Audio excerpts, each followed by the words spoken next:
Isolation during difficult times, why it is dangerous. How do you cope when you're going through difficult times?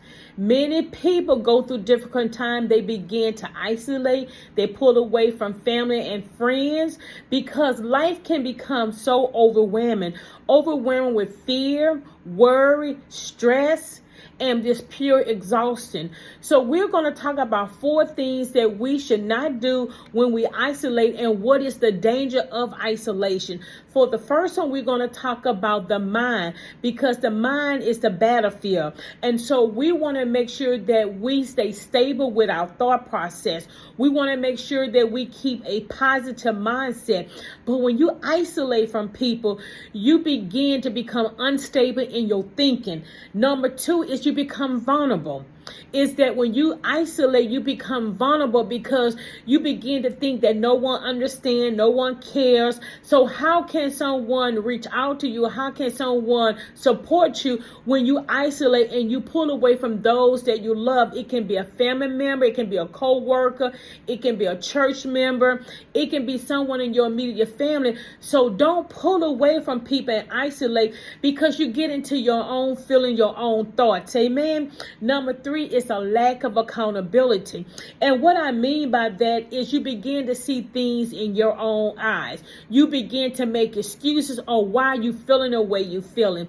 And that's one thing that the enemy want to do, is he want to pull you away from those that can give you a different point of view. You don't want to become vulnerable in your own feelings, your own thoughts, and start having this pity party and say, oh, well, me mentality. So you want to make sure that you stay stable in your thoughts and not become just how you feel, because feelings are very, very tricky.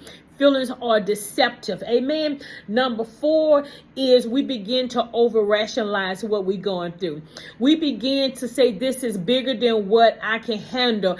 I cannot make it through this trial. I cannot make it through this difficult situation. When God says that he'll never leave you nor forsake you, and that you can cast all your burdens upon him.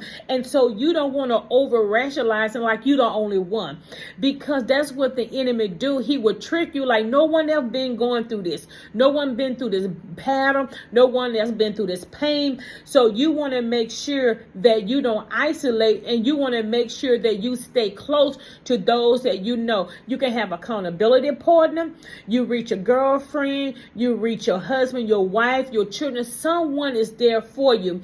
And so what are some of the things that we can do to overcome the isolation?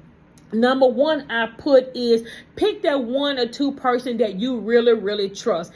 There's someone in your life that you can trust, that you can call, and you can let them know of how you feeling. You feeling sad, you pulling away, and you need to have that friend or that person that when they see they haven't heard from you, they haven't seen you in a while, that they know that that's not the norm. They know that something is going on, and you need to have someone that also will reach out to you just as well you will reach out to someone else.